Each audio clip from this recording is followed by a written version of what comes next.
My senior year of college, I was writing my final paper on something I was passionate about. I decided to write it on GPT-3 and the technological singularity, as you can see right there. Back in 2021, this was shortly after, of course, GPT-3 had come out. And sorry, this mic's a little weird. As I was doing my research, the more I looked into it, the more I realized that this is so much more than just progress in AI. It's so much more than bigger models. These two books are my Bibles of sorts. I highly recommend, when you find some time, that you go take a read of them. Singularity is Near by Ray Kurzweil and Life 3.0. It changed my perspective on everything that's going on here. And it was around this time that I decided to dedicate my own life, my own career to being part of everything you see today with the development of AGI. Oops, I clicked the wrong button. Specifically this quote. This quote is super important. You see it's by I.J. Good in 1965.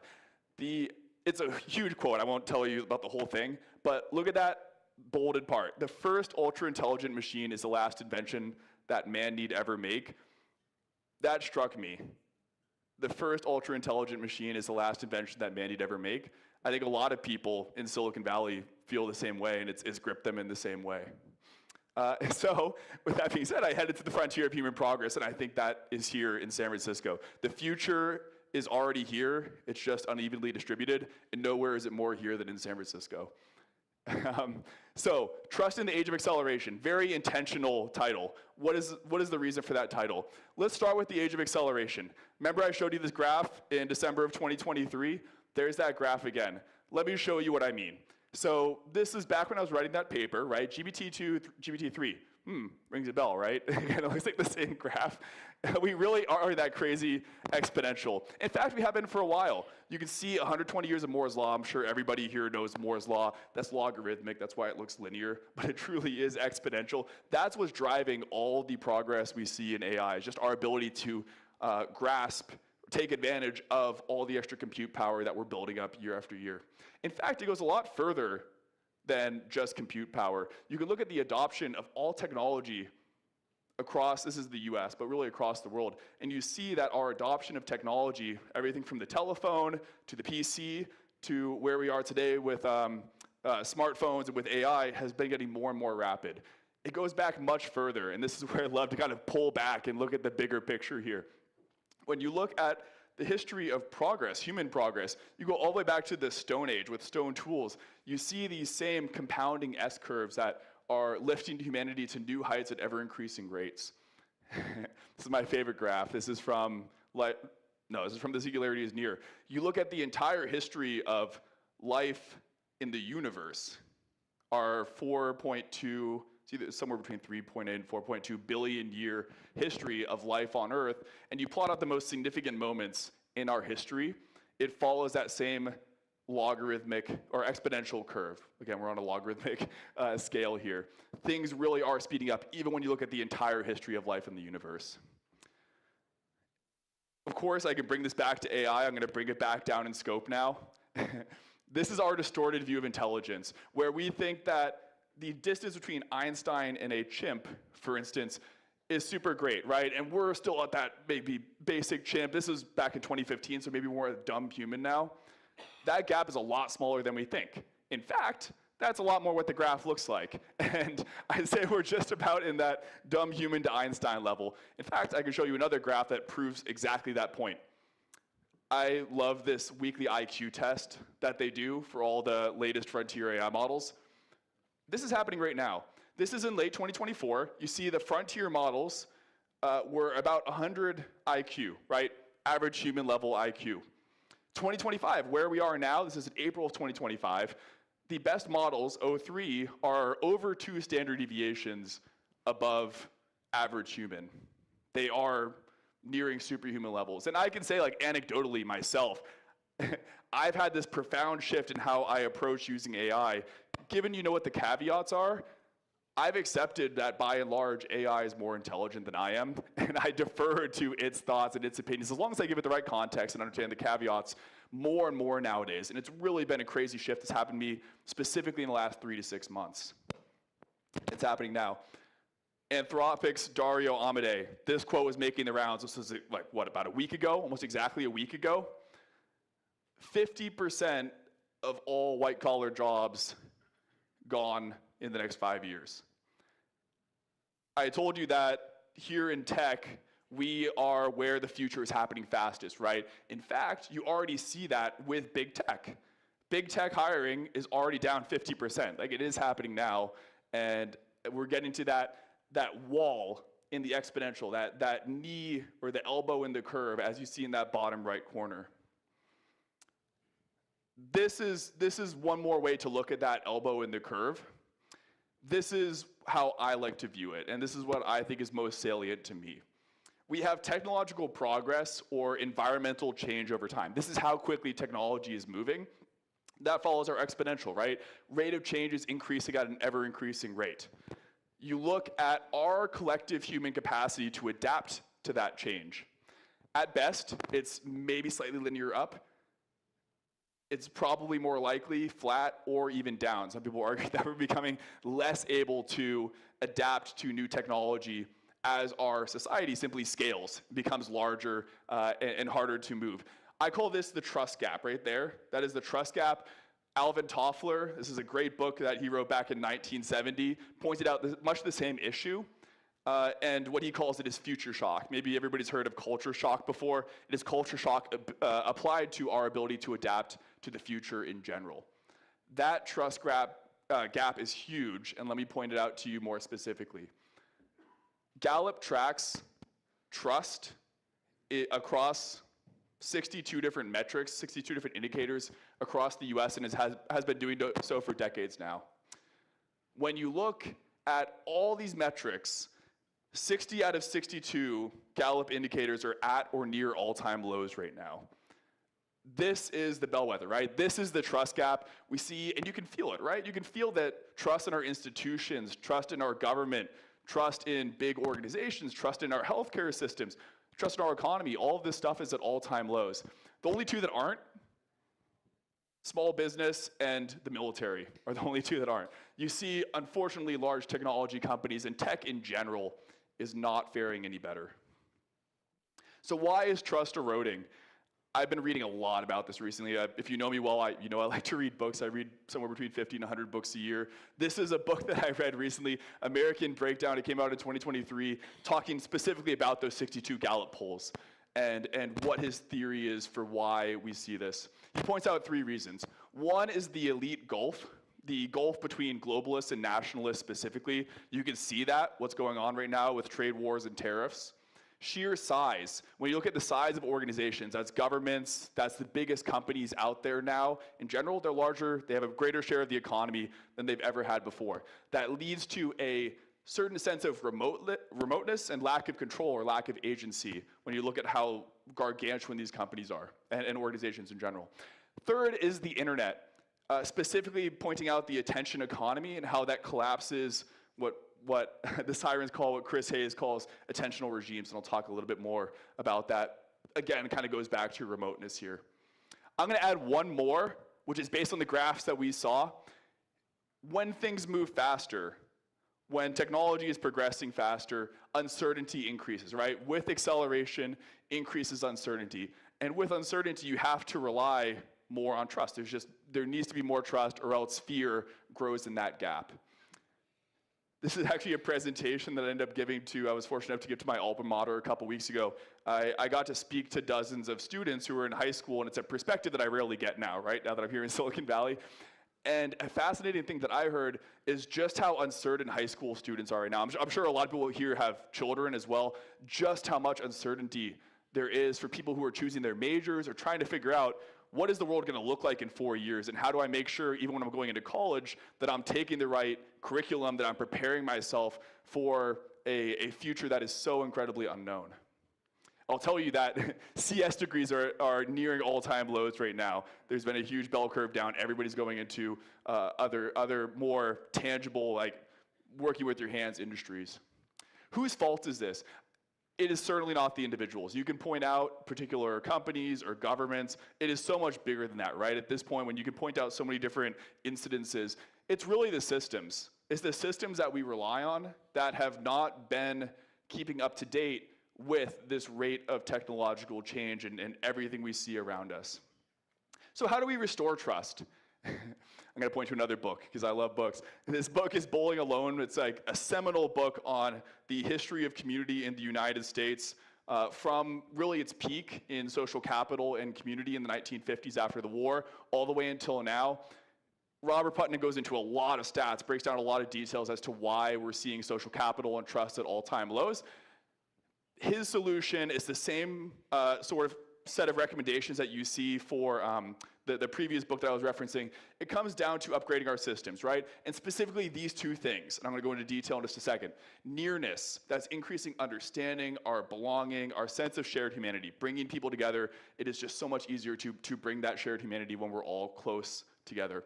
Second is giving a sense of co-creation. We're all building this together, right? There's not that remoteness, and you don't see those big tech companies that feel like you have no sort of say in what's going on. It's about creating senses of shared ownership, being more transparent, and holding people and organizations accountable. There we go. Okay, I'm gonna go into 4 specific points that I think we do to restore trust. And these are things that I've, again, thought deeply about and care a lot about, and I think that these are the directions that we're trying to move in. One is, as I said, building nearness, understanding, belonging, and shared humanity through events and community. That's the core, one of the cores of what we're doing right now.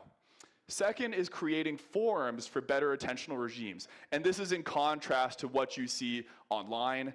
Think about the types of complex, nuanced dialogue that you can have on Twitter or in the YouTube comments section or Reddit versus what you can have in person, right? You can have just fundamentally different types of conversations when you are in person versus when you are online. That's how we create forums for better intentional regimes. This is how we tackle complex, nuanced discussion around these critical questions. There's a lot of personal exploration, that's why I included that in parentheses. There's a lot of personal exploration that has to go on as well as asking the broader questions. Number 3 is taking those insights, hoisting those battle-tested insights, ideas, and sentiments from us, the pioneers in the frontier, and harnessing that collective wisdom that's presenting these insights to decision makers, government, to industry leaders, to the public at large. And then finally is upgrading our institutions and stewarding the society around us. That's taking these insights and actually turning them into real action. That's a lofty goal, right? Those are 4 big things to do. That's a lot to accomplish. If all else fails, here's a Milton Friedman quote. Only a crisis, actual or perceived, produces real change. When that crisis occurs, the actions that are taken depend on the ideas that are lying around. That, I believe, is our basic function, to develop alternatives to existing policies, to keep them alive and available until the politically impossible becomes the politically inevitable. We are stewards of the future. I firmly believe that us pioneers on the frontier, we are stewards of the future. I had this realization back in 2020, 2021, writing my final paper, and I've been wrestling with what a solution, a possible solution to this challenge is, and it's only been through this community, through writing this manifesto, through thinking about it after years and years now, that I think we are closer collectively than ever to finding that solution. It's actually the same thing that Alvin Toffler pointed out in his book back in 1970, Future Shock. It's about the people who are closest to the technology, closest to the frontier, who can see around corners, right? Who are living in that future already. It's our responsibility to peer ahead, to ask the difficult questions, to think about what possible solutions are, and to take a strong sense of responsibility, not just about the technology we're building, but about the future that we're creating. That's what we're trying to create. Once again, you can go read the whole founding perspective at our website. I'd really appreciate it if you did. I know it'll probably take some time because it's quite lengthy, but it's something that I've poured my heart and soul into, and I hope it leads to something. All right, with that being said, after that tearjerker of our deepening scope, our deepening why, I want to dive into now that second reason for the AI Collective, right? For this launch, which is our broadening scope. And to do that, I'm going to bring up some awesome people onto the stage. These are the 4 new initiatives, by the way. The AI Collective Institute, Collective Investments, Singularity Fest, the News app. Think about this through the lens of everything that I just showed you with our deepening why, right? First, we're going to start with the AI Collective Institute. Pierce, that's you if you want to come up on stage. Can we get a round of applause for Pierce, who's going to be talking about the AI Collective Institute for us? Do you want to grab a mic? Go, bud. Tough speech to follow up. Hey guys. Yeah, AI Collective. We all think. Yes. Yeah. Okay. We get a yes from Gavin. So that's all I need in life is a yes from Gavin. I feel like that's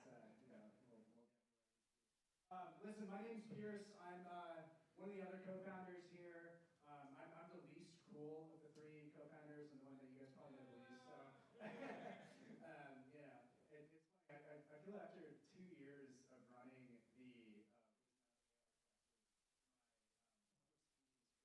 I've gotten worse. So I'll keep this brief and to not torture you guys for a while.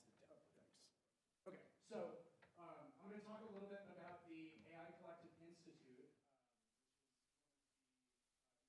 You mentioned parts of our increased scope. It's one of the initiatives that we're. So I just want to set the stage with why are we launching the AI Collective Institute, what we're trying to achieve, and then the most interesting part for everyone here, which is how to get involved. Okay, so why are we launching this now? I have to go to my notes. I did this in the Uber. So as Chappie mentioned. We're in a really special time right now. Technological change that is on, and sorry I don't have slides for this, but it's on order of magnitude of impact is on par industrial revolution or with farming or the printing press, but it's happening under such a compressed amount of time. I mean, this is like 5 to 10 years that we're talking. I always go, I use this example when people back and say, oh, AI might really not be there yet. And I say, 5 years ago, the most advanced was what, Google Translate, maybe some OCR app. Like I don't even know what it was. And that pace is only going to continue to increase exponentially. So our society, our systems are just not built to adapt for that. And we need some kind of fabric that ties things together and that helps society adapt. Why is the Gen AI Collective, now the AI Collective, particularly well positioned to do this? Something I have noticed over lots of these events over the past 2 years is that people increasingly want ownership over the direction of technology and are somewhat, or are actually very much feeling that ownership is slipping away.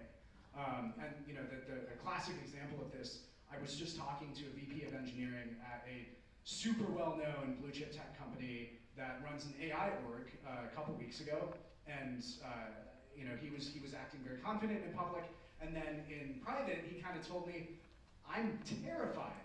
I have no idea what's going to happen in a year or in 6 months. I don't know what's going to happen to me, my company, the industry, and this is a guy that most people would say has a lot of influence.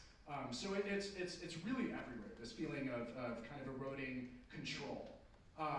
Number 2 is we increasingly saw that the whole of ideas among people that we were talking to at events is greater than the parts. So what does that mean? We have a lot of technical people out here in San Francisco that are building things. They have no idea what the hell they're building towards. I mean, respectfully, I'm sorry to, they're just building. The car is moving. We have people in DC that understand how technology affects society, but they have no idea what technology is being built or how people are using it. And then we have people in other countries and around the world that are doing similar things. And there's this need for increased kind of collaboration. And what we saw in different events, talking to different types of people, is that if you take the arguments and the experiences that individuals are having, and you combine them into a story, it's a very different story than something that you can tell with any of those. And the last kind of impetus for this change is around us, right? The rebranding is, my hope is that it takes us from an organization where you think about us as, oh, they do great tech events. I mean, we do pretty good events. But to an organization that is really known for helping society adapt to the increasing pace of technological progress. So that's a little on the motivation for the Institute. How are we actually planning on doing this, and what are we hoping to achieve? Well, we mentioned this earlier, but I profoundly believe that openness and collaboration is going to result in positive outcomes for the development of technology. And I like to use the past 100 years as the example there. If you look at every major technological platform shift, the internet, cybersecurity, nuclear power, increased openness and collaboration has always led to good things, and the reverse is also true. We have the internet, for example, SSL, TLS. We have x86 for computing. We didn't collaborate well for nuclear power, and because of that, we don't have widespread nuclear power.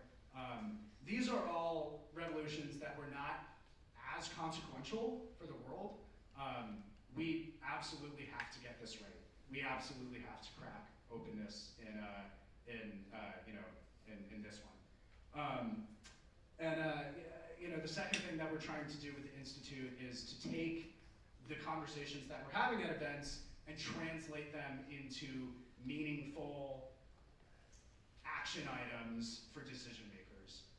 So heads of companies and heads of state can come look at us or things that we've done and actually feel like they're making informed decisions.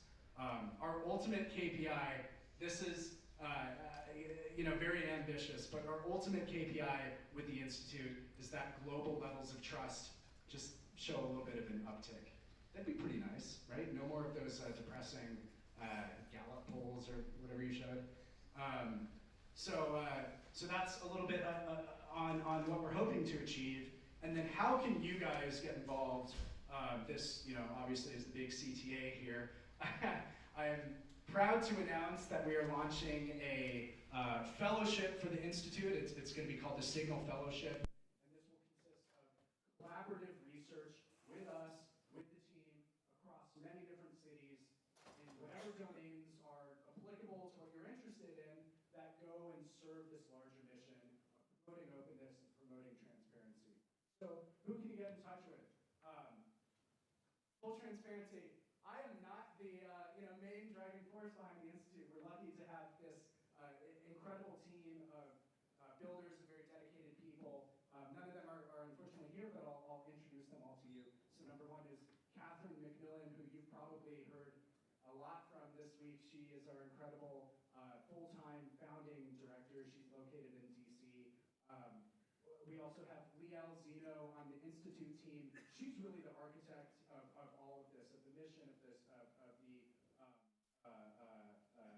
fellowship, and is really behind building this team as well. In the coming months, you will hear from her on LinkedIn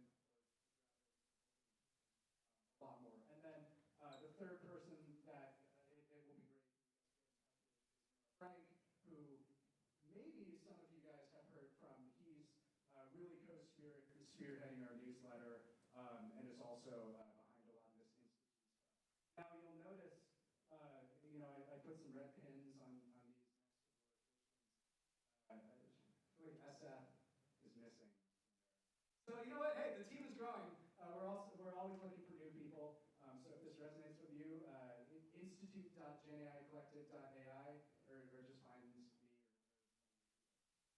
That we will move on to our second initiative that we're launching, which Supriya will talk about.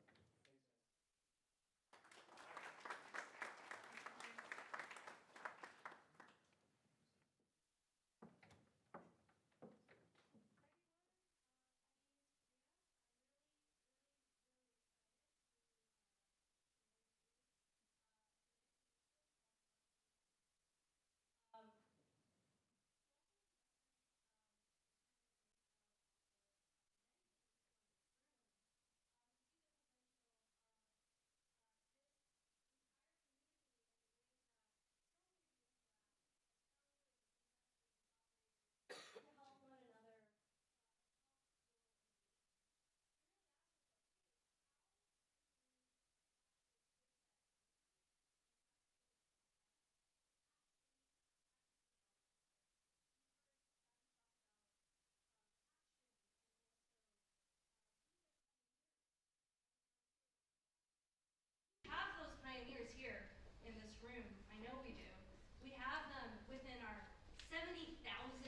may not have had a track record of starting 3 other companies and exiting, or happen to be building something that happens to be trendy at that moment in time, right? How do you take that opportunity of all of that energy that we have as a community and find those gems? So that's what collective investments is all about. We want to find those startups that are at the forefront, that are innovating, that can use an assist. To find those investors who are going to really believe in them, to make those dreams a reality, because those dreams are going to help build the future of our society, that are going to help us proliferate AI for good and across everybody across humanity. And so that's what makes me really excited about building this organization with so many of you here, the AI Collective. All right, so that's philosophy. I'll tell you a little bit more about it. So we're a strategic initiative. We are not a fund. We are a matchmaking program. We are still part of a nonprofit. So right now, our specific focus as we're getting started is to really find those gems, those diamonds in the rough, those people who are really creating those amazing category-defining startups and help them get there first, yes, across our entire thousands of investors across our ecosystem. And our initiative here is not just to help these founders not only just get an opportunity to have have themselves be able to be presented to investors, but actually help them get every possible edge through helping them through storytelling and connections to investors that actually are going to resonate with what they're doing. Waste less time, focus on building, and get them the capital they need to go accelerate, move forward, and make it happen. So that's what we're about. Why do we have conviction? These numbers are actually dated, and hat tip to Pierce for pulling them. This is back in March. Back in March, this is our track record just from demo nights, looking back at public data that we had available and some surveys, depending on who actually responded. And some non-public data. Okay, and some non-public data. So still an incomplete and probably understated figure based on March, and this has probably grown quite a bit since. This is what our ecosystem looks like. This is just a sliver. These are the people who actually showed up on a stage or a stage like this in a different city and demoed at demo night. Almost $1 million in valuation of just what we can see, just what we can actually identify. Imagine if we could actually actively identify more of these companies, and imagine how many companies that don't have valuations attached to them because we haven't figured out who they are, and we haven't actually connected them to someone who can actually believe in them, fund them, and actually give them a number to put behind their name and their ideas and their efforts. So when we looked at these numbers, it was actually quite staggering. I think we were all completely shocked. Like, wow. This is the type of value that we're generating in the ecosystem. And this is just a sense of value through dollars. There's obviously all sorts of non-tangible value that's being created as well in terms of impact to humanity. So this is what makes me really excited, and all of us really excited and bullish about this idea.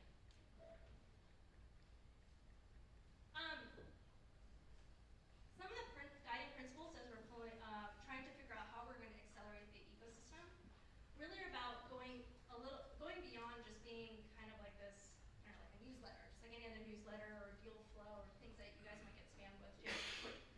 What we really want to do is actually find an opportunity to create a database and an ecosystem where we're not just collecting a bunch of names and sending them out to some listserv. We're actually doing some sort of curated matching. We're talking to each one of these founders that we see that have high potential, that have a really great idea, that could be accelerated through funding. And then we're trying to actually match them to an appropriate investor. And we've actually had this kind of in a stealth mode soft launch over the or so. And it's been really interesting and fun to actually review some of these initial startups as they're coming through and get to know their story and actually start to curate them. So you'll see more from our program as we grow. And obviously we have a lot of excited investors on the other side of the ecosystem that are excited to see startups that are actually like well vetted and actually match what they're looking for instead of just getting spammed all the time with all sorts of like pitch decks and going through thousands of pitch decks. This is the value we're hoping to create. You take out that friction, there's an opportunity for growth on both sides. So I'll leave you with those thoughts. I imagine that many of you are either founders, investors, or know many amazing founders and investors out there that are working on incredible things. Would love to field any questions or ideas that you may have at today's event, but I also highly encourage you all to join us. This is the URL, investments.aicollective.com. You can learn more there and apply there if you are a startup, or join us if you are an investor. It's all free to join. We're nonprofits. That's our shtick right now. And these are all the wonderful people who are working on this program as a core team. But I have to say that it's not just the core team. There have been many, many other people across the collective that have been helping work with us to make this possible. So thank you very much. Hope this was insightful, and hope to see many of you join us in this movement.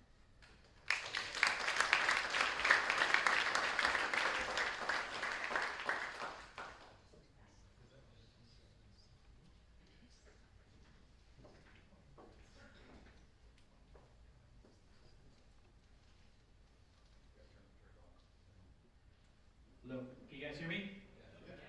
How's everyone doing? Let's give it up to these amazing presenters first. Chappie, Pierce, Supriya. This is like pretty impressive. I don't know about you all, but I'm like silent. I'm not going to sleep tonight. I'm just thinking about all these things, and I'm probably not going to have any life this weekend because I'm going to be reading every single one of those books that Chappie recommended. Seriously, that's really impressive. So my name is Ash Kumra. If you don't know who I am, I'm part of the Gen AI team. I help us with our community and our event strategy, and it is my privilege and truly honor to talk about one of the most exciting things that we're doing alongside these epic programs that our team has been talking about. We are creating the thing that I think is on everyone's mind. That program where it's not just one event, it's not just one place. It is a series of conversations, series of opportunities, series of experiences that are all bridged by all types of people. And we call that Singularity Fest. But before I tell you more about it, I want to share a little DNA about why this whole idea has come about. So this is from one of our meetings that we had. Chappie had shared this earlier, but we did a shoot where we discussed where's the vision of AI Collective going. And during this process, we had all kinds of individuals in our group. We had entrepreneurs, we had founders, we had people who do investments, we had people in media, we had people who didn't fit any of those things. They were just there because they're passionate about AI. We had all kinds of people. And what was very fascinating about this conversation that I experienced was that we all want to see something new and different. We were all sick of this status quo. And I want to be clear, I'm not a negative person. I'm not here to rant that like the world's going to end or anything like that. I'm just here to say that like we all wanted something new, something vibrant, and something that is really impactful. And that is what I got from this one hangout that we all did and from other events that we do. And so what happened is we decided, you know what, we're going to call this event the Singularity Fest. And what is that thing that I keep telling you about? It is a decentralized model. Yes, a decentralized model where it's not just us creating a kind of event that we want, it's an event that you want. And what do I mean by that? We're creating for the first time in the city of SF this idea where let's all come together with this idea of being under the umbrella of Singularity, all aspects of AI, and let's do whatever the community wants. So you want to throw a party? Great. You want to throw roundtable events? Great. You want to throw a catered dinner event? Great. You want to throw a hackathon? Great. You want to do a fireside chat? You want to do a panel talk? Great. As long as it celebrates and discusses the aspects of AI, we want it to happen. So you might be asking, okay, what's next? I'm giving this great pitch about this decentralized and how we're gonna all come together. Well, that's what I'm bluntly asking you. This is a very ground floor opportunity. We are doing this event in November 3rd to 6th of this year. You can go to singularityfest.org and you could learn more about what we're doing. It's a very simple landing page at the moment because it's done that intentionally. This summer, we're looking for people who believe in this concept of not creating one kind of, what is an AI event, but whatever you think a great AI event is. You want to partner with us, great. You have an event space, you have an event idea, talk to us. You want to be a sponsor, because obviously we are going to be hitting, our goal is going to be hitting several thousand people at minimum, because we're going to be doing so many different kinds of events within this 3-day period. So from a sponsorship opportunity, it's a great opportunity for you. Or if you just want to join our crew and make history, because there's never going to be an event like this, because it hasn't been done yet. So if you want to be part of this, and just help out, roll your sleeves, help out with these things, please join us as well. Just go to singularityfest.org. That is singularityfest.org. And I apologize, I thought it was on this slide. I guess I didn't update on time, but that's my mistake. But it's singularityfest.org. And I'll put it up right here. But yeah, singularityfest.org. And I hope you all can participate. And I'll be around here at the party afterwards. We're going to do a little celebration at the end. But yeah, please reach out to me and some of our team if you want to get involved. Thanks. I'm going to go back to Chappie. I think I'm going to take it for like 1 minute, and then I'm going to head back to you. I'm pretty sure I'm doing. Can you give me that clicker? Thank you, man. Links to all the initiatives that we just talked about are on the website.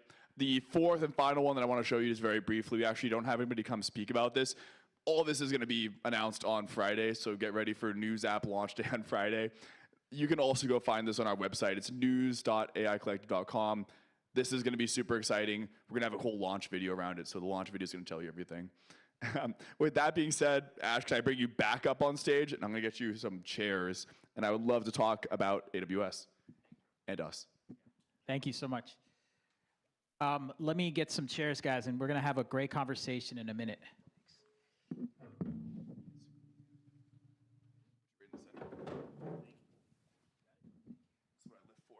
I know. Look how quick that was. See how hard it was for me? He lifted it with one hand. Goals, right? We need another mic, please. Thanks.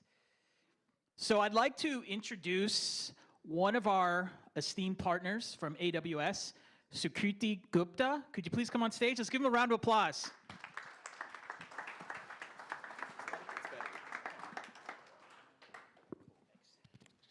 Please grab a seat. And please tell us about your initiatives recently. Absolutely.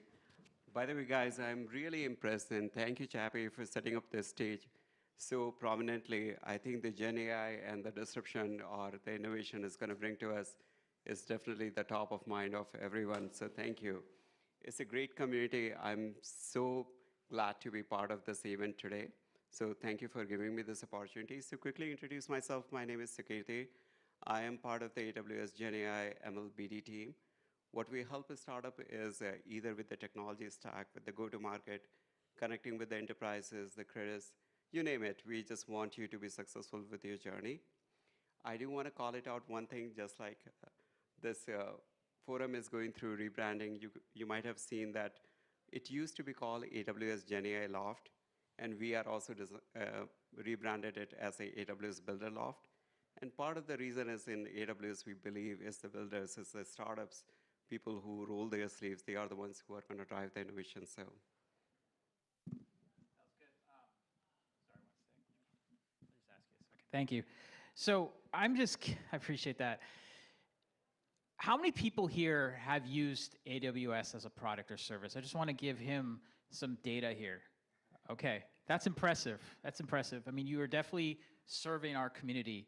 Along those lines, though, what is a current program or service or offering that we all should take more notice of that is publicly available that we might be not noticing because there's just so much great opportunities out there?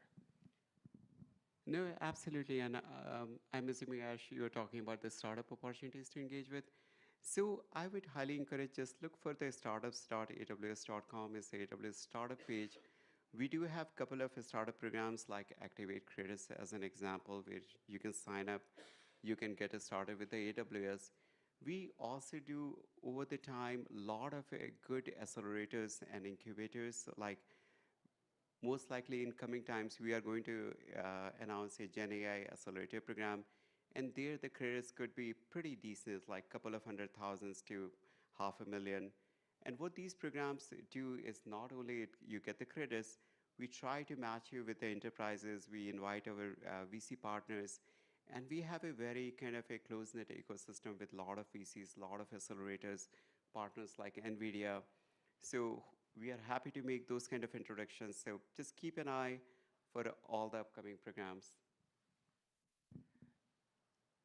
You know, one thing that Chappie had talked about is that AI is growing at an accelerated pace. And along those lines, there's probably some regulations, there's certain policies, or there's certain bigger picture thinking that organizations like AWS are doing. For all the startups and founders and early stage builders out here, what are some things they should think about over the next 12 to 24 months? You know, that's a very interesting question, because the way the pace of innovation is, and throughout the day, I had so many customer calls. I was part of the AI Engineering World Fair. And one of the customers told me that they have this rule that if anything is not supported right now, just hold on for 2 weeks. Somebody else is going to come up with a solution. So I thought that was interesting, because the pace of innovation is pretty fast. It's literally growing exponentially. So it's very hard to predict what the future is going to look like in 12 to 18 months, which looks like almost a decade in this innovation. One thing I could call it out, that as you are developing your applications, and the latest thing is the multi-agent orchestration and the flows. If you go back to the principles, like the principles of microservices, the modern application, right? What you have to realize that underlying infrastructure, whether it's a serverless, it's the containers, it's Kubernetes, those things could evolve over the time. However, when you are designing your applications, just keep the things as fluid, as kind of isolated, following the best practices of the old event-driven architecture. That gives you the flexibility as the new LLMs comes on board, the new plumbings, the new versions of MCPs come on board. You have the flexibility to keep upgrading and keep using those models. And your architecture is kind of a little bit more flexible to adopt to the growing changes. But all I can say, all the LLMs, all the capabilities, all the protocols, they are going to look much better than what we have right now. And I think my final question is, let's paint a case study. There are companies here who would dream of getting a big client. And you work with a lot of clients and partners. Some of the names that Chappie even mentioned in his presentation. How would you and the team you work with guide these startups? Like, is there a blueprint to help them get ready so that they can get a deal with, Anthropic or these other larger names, or even within the AWS ecosystem? Because you mentioned that you have this accelerator, getting in not just as a partner, but as a paying client or someone that can generate income or revenue for that organization? Yeah, no, that's a great question, and that's kind of the question we try to answer every day for our customers. I would say just figure it out which vertical or which customer segment you are trying to address your solution for. Because depending upon what your target market looks like, your solution and your positioning could look very different, right? Like a lot of startups are trying to pitch agentic frameworks to enterprises, right? Fortune 100, Fortune 1000 companies. And if that is the case, you have to understand for a typical large scale enterprise, how their security postures look like. what are their CISO compliance looks like, and you have to follow that. On the other hand, if you're going to SMBs, which might not have that big of a security requirements, what are the burning pain points they got, right? And like, for example, there is a data point that 70% of SMBs don't pick up the phones from their customers. Part of the reason could be it's out of their working hours, and part of the reason is they are doing the real work instead of answering the phone. So that's where you see a lot of focus going to the voice agents as an example, right? In last year, Y Combinator cohort, north of 20% companies were focusing on the voice agents. Now, if you're focusing on voice agents, figure it out, what are the key matrices, right? Like the latency becomes a paramount. Then who are your end customer? Because the same voice solution would look very different for a restaurant versus a healthcare provider. For one of them, if you make some mistakes, it might be more or less acceptable if the menu is slightly off.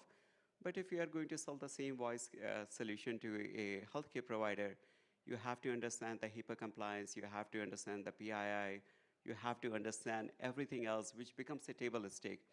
So for me, based on where you want to focus on, try to understand their pain points, go and talk to those customers at least a couple of times, and figure it out where their burning desires are, what are the table stakes, and then pitch your product accordingly. Well, before we adjourn, I just want to personally thank you on behalf of AI Collective. We have hosted, for the last almost 2 years, events, and demo nights are clearly in the SF, our most popular event, and you have been the home for many of those. So I just want to thank you for that. And let's please give it up to Surkriti Gupta and the AWS team. They're doing great work. Thank you. And also, please scan that credit. You can get $25 in AWS credits just by scanning that survey. Take this back from you. Thanks. I'll help you out here. This is the nice mic. Let's see. I also speak loud, so that helps. Okay, let's see. Can you hear me all right? Okay, good. I'll try and get this a little bit closer to me. There we go. Okay. I want to wrap up with a couple more important things. One is our mission. So I told you this was 6+ months of work. There were so many conversations, tens of thousands of words were spilled over so many meetings to figure out what our new mission is. How do we distill all of these thoughts, all these new initiatives down into a single sentence? It's this. We gather pioneers on the frontier of AI to exchange insights, deepen our human connection, and drive collective progress. Everybody knows our old community values. We had 5 that we'd read out before every single event, or almost every single event. These are our 3 new community values. You see that those were the 3 that we had in our mission statement, right? This is what you bring with you. This is the mindset you enter every single event with. When we go break out in just a few moments to go back to celebrating, I would love for you to approach your conversations with this in mind. Exchange insights. Share what you're building, a cool breakthrough, or a key question you're exploring tonight. Second, deepen our human connection. Ask the why behind someone's work. Listen for that genuine spark of shared interest and embrace your own uniqueness. And third is drive collective progress. Think positive sum, think win-win tonight. Offering help or sharing resources sparks a cycle of reciprocity that elevates everybody here at the collective. You're going to start hearing that at every single event, so get ready for that. What this means for you. You're here from the start. We're still just getting started. This is day 1. This is our very first AI Collective event here in San Francisco, and you're here from the very beginning. So thank you for being a part of this. You're a part of what makes the world's most passionate, impactful AI community. Now, I think a lot of you probably saw on our newsletters and on our posts throughout the week that there's an opportunity right now to commemorate your status as a founding member. Step one was attending one of these events. You are currently here at this event. The small step 2 is we have a launch post on LinkedIn, I think, and we're just asking for people to engage with that post. There are numerous benefits, one of which is getting that nice badge, which is right there. But if you want to scan that, the QR code is also going to be up after this for the rest of the night. Would really appreciate that. What this means for you, a couple more things. One is we have these 4 awesome new initiatives, right? If you're interested in any of them, you just saw the people who stood up, go talk to them, come talk to me. I'm happy to talk with you about anything we're doing here tonight. If you have a moment, go read about our deeper why. There is so much depth here. It's going to take a while to tease it all out, to wrestle with it. but I encourage you when you have some time, maybe this weekend, to go take a look at that. And besides that, thank you for being here tonight. Thank you for being here at the AI Collective's SF flagship launch celebration. And let's spend the rest of the night celebrating. There's that QR code. I'm going to turn the music back on and come chat with me.